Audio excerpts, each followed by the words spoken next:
এই একটু দাঁড়াও না গো, আমার পা যে আর চলছে না। তোমাকে কত করে বললাম, কিন্তু তুমি তো শুনলে না। জেদ করে চলে আসলে আমার সাথে। এদিকে আবার তোমার বাবা আমাদেরকে খোঁজবার জন্য চারিদিকে লোক লাগিয়ে দিয়েছে। তুমি আছো এখনো বাবার ভয় নিয়ে। কেন, আমি যে সবকিছু ছেড়ে তোমার হাত ধরে পালিয়ে এলাম, এটা তোমার কাছে কিছুই না।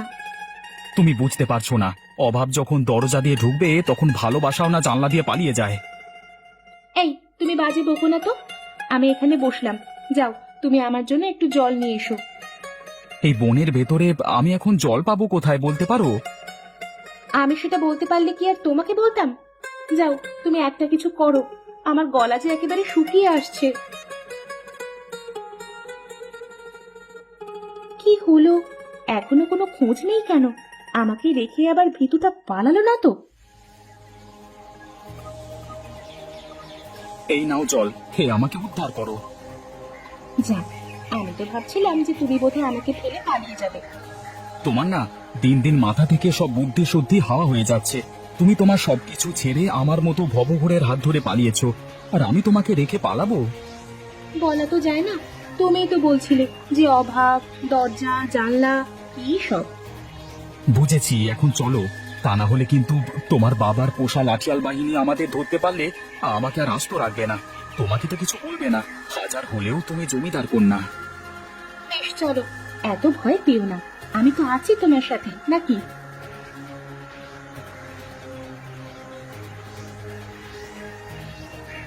ওদেরকে কোথাও খুঁজে পাওয়া যায়নি কর্তামশাই। না না না, এ কোনোভাবেই হতে পারে না। যাও, তোমার যত লাঠিয়াল বাহিনী লাগে নিয়ে যাও। যেভাবেই হোক আমার ওই ছোট লোকের বাচ্চাটাকে চাই। আমার মেয়েকে ভুলিয়ে ভালিয়ে ও আমার সর্বনাশ করতে চায়। আপনি চিন্তা করবেন না কর্তা, আমি আবার যাচ্ছি, প্রয়োজনে সব রাজ্যে খবর লাগাবো। না, কাউকে জানানোর দরকার নেই। খুব গোপনে আমাদেরই করতে হবে কাজটা। বাইরের রাজ্যের লোক যদি জানতে পারে আমার মেয়ে সামান্য এক ভবঘুরের হাত ধরে পালিয়েছে, তাহলে আমার মান ইজ্জত থাকবে কোথায়? আমি যাচ্ছি কর্তা, আমি যেভাবেই হোক ওদের খুঁজে বের করে নিয়ে আসবোই আসবো। ওগো, ওগো তুমি একটু শান্ত হও। যা হওয়ার তা তো হয়ে গেছে, তুমি ওদের খোঁজে বের করে নিয়ে এসো। হ্যাঁ হ্যাঁ হ্যাঁ, ওদের খুঁজে তো বের করে আনতেই হবে। ওই ছোট লোকের বাচ্চার রক্ত দিয়ে গোসল না করা পর্যন্ত আমার রাগ কমবে না। দেখো, এতক্ষণে মনে হয় ওরা বিয়ে করে ফেলেছে। তুমি চাইলেই তোমার মেয়ের সিঁথির সিঁদুর মুছে দিতে পারো না। আমার কাছে আমার মান সম্মানের থেকে বড় কিছুই নেই। দরকার হলে আমি আমার মেয়েকেও কেটে দুভাগ করে ফেলবো। আপনি কি মানুষ, নিজের মেয়েকে মেরে ফেলবেন? যে মেয়ে বাবার মান সম্মানের কথা একবারও ভাবলো না, অমন মেয়ে থাকবার চেয়ে না থাকাই ভালো। আর তোমাকেও বলি গিন্নি, তুমি যদি মেয়ের হয়ে কথা বলতে এসো, তাহলে তোমাকেও আমি এ বাড়ি থেকে চিরদিনের জন্য বিদায় দিয়ে দেব। আর একটু পরই রাতের আধার নেমে আসবে। এখন কোথায় যাব আমরা, কি করব? আর একটু সামনে চলো, দেখি যদি তেমন কোনো থাকার জায়গা না পাই, তাহলে আজকের রাতটা কোনো গাছের নিচে কাটিয়ে দেবো দুজনে। আমি তোমাকে যতই দেখছি ততই অবাক হচ্ছি। সোনার চামচ মুখে দিয়ে তোমার জন্ম, আর আমার মতো একটা গরিব ছেলের জন্য তুমি তোমার জীবনটা নষ্ট করছো। তুমি সবসময় একটু বেশি কথা বলো, এখন চলো তো। ওই তো ওখানে একটা ঘর দেখা যাচ্ছে, চলো আমরা ওখানে যাই, গিয়ে দেখি। এখানে তো কাউকে দেখতে পাচ্ছি না, কিন্তু দেখে শুনে তো মনে হয় কেউ থাকে। যে থাকে থাকুক, আজকে রাতের মতো আমরা এখানেই থাকি, তারপর উনি আসলে দেখা যাবে। তুমি ঠিকই বলেছ, আমারও বিশ্রাম করার দরকার। আমার না খুব ক্ষুধা লেগেছে, কিছু একটা করো। আমি জানতাম তুমি এ কথাই বলবে, তাই সাথে করে আগে থেকে কয়েকটা ফল এনেছি বনের ভেতর থেকে। এই নাও, খেয়ে নাও। বুঝলে রূপা, তোমার বাবা আমাদের কোনো দিনও মেনে নেবে না। আমি জানি মেনে নেবে না, তাই তো আমি তোমার হাত ধরে পালিয়েছি। দূরে কোথাও গিয়ে আমরা একটা ছোট্ট ঘর বসাবো। কিন্তু তোমাকে বিয়ে করে আমার কি হলো বলো তো? সেই তো তোমাকে রান্না করে খাওয়াতে হবে। আরে ধুর, তুমি কেন রান্না করবে? তুমি আমাকে রান্না শেখাবে, তারপর থেকে আমি তোমাকে রান্না করে খাওয়াবো। ঠিক আছে, তাই হবে, কিন্তু এখন তো আমাকেই রান্না করতে হবে। আমি যেমন তোমার জন্য সবকিছু ছেড়েছি, তুমি আমার জন্য কি করতে পারবে? পাগলি, তুমি তো জানো তোমার জন্য আমি আমার জীবনটাও দিয়ে দিতে পারি। তা না হলে কি আর বামন হয়ে চাঁদের দিকে হাত বাড়ানোর সাহস পেতাম? তাড়াতাড়ি রান্না করো, আমার আর ক্ষুধা সহ্য হচ্ছে না। আমি কিন্তু এবার কেঁদে ফেলবো, বলে দিলাম।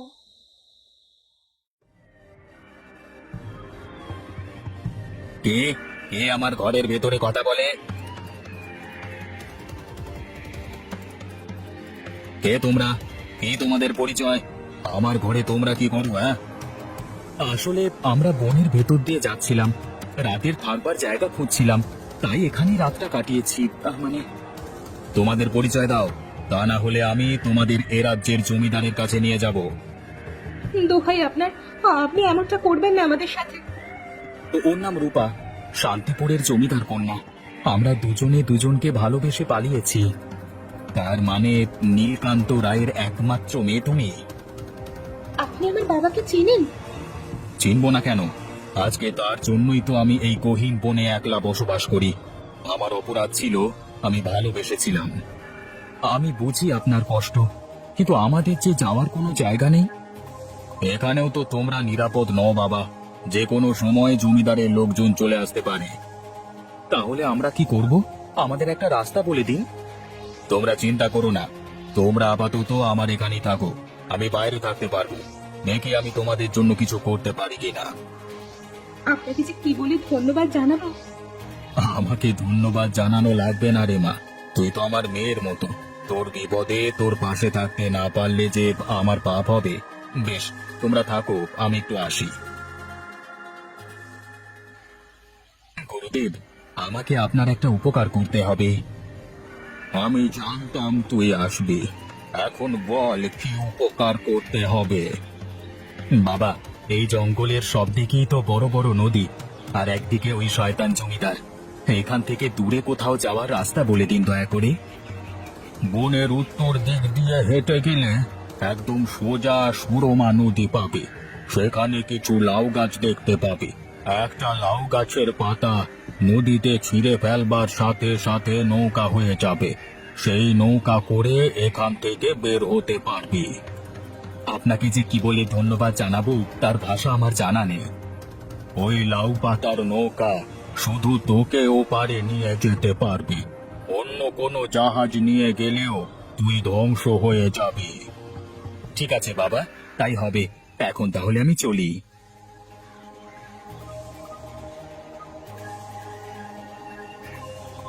আমার মনে হয় তোমাদের আর এখানে থাকা ঠিক হবে না।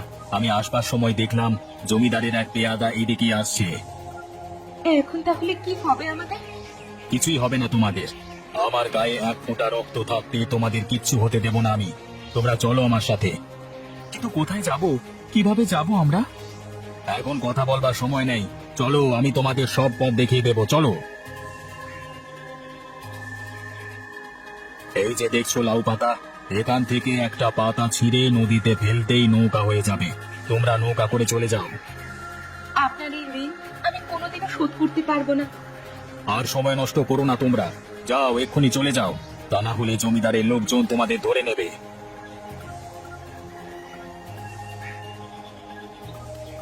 আরে দেরি করো না বাবা, জলদি নৌকায় উঠে পড়ো। না, আমার শরীরে এক ফোঁটা রক্ত থাকতে ওদের কোনো ক্ষতি করতে দেব না। মহেশ, আগে প্রতাপকে শেষ কর, তারপর ওই দুটোকে।